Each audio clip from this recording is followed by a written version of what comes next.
Here's what we know about the Flight SQ321 incident so far. On May 20th, Flight SQ321 departed London Heathrow Airport at 10:38 p.m. local time. There were 211 passengers and 18 crew on board, and the 16-year-old Boeing 777 was scheduled to land in Singapore after a 13-hour flight. For the first 10 hours, everything was fine. Then, the plane started tilting upwards and shaking. I started bracing for what was happening, a 28-year-old Malaysian passenger told Reuters. He had his seatbelt on, but many others did not. Just a few seconds later, SQ321 suddenly dropped in the sky.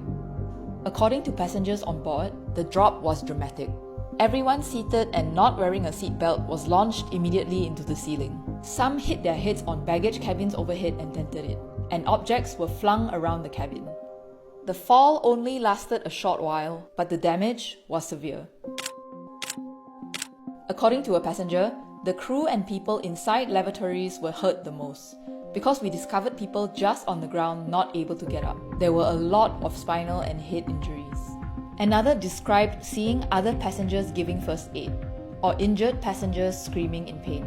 One of the crew members said it was by far the worst turbulence she had experienced in her 30 years of flying. Parts of the plane interior were also damaged.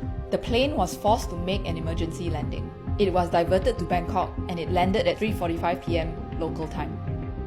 The injured were rushed to the hospital. 53 passengers and 1 crew member were hurt, with 7 of them in critical condition after suffering head injuries. A 73-year-old British man has died and likely suffered a heart attack, Thai authorities say. No other deaths have been reported so far. According to SIA, the pilot encountered sudden extreme turbulence over the Irrawaddy Basin at 37,000 feet. There were 41 Singaporean passengers on board. Around 20 people from Singapore Airlines crisis management team headed to Bangkok on a specially chartered flight. CNA reported, PM Wong offered his condolences and said that Singapore is working closely with Thai authorities and doing everything they can do to support passengers and crew.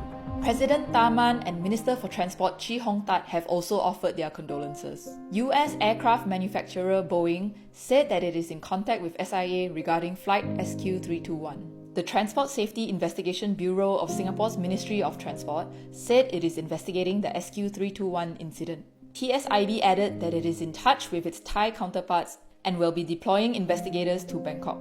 At 5:05 a.m. on May 22nd, 131 uninjured passengers and 12 crew members arrived in Singapore via a relief flight.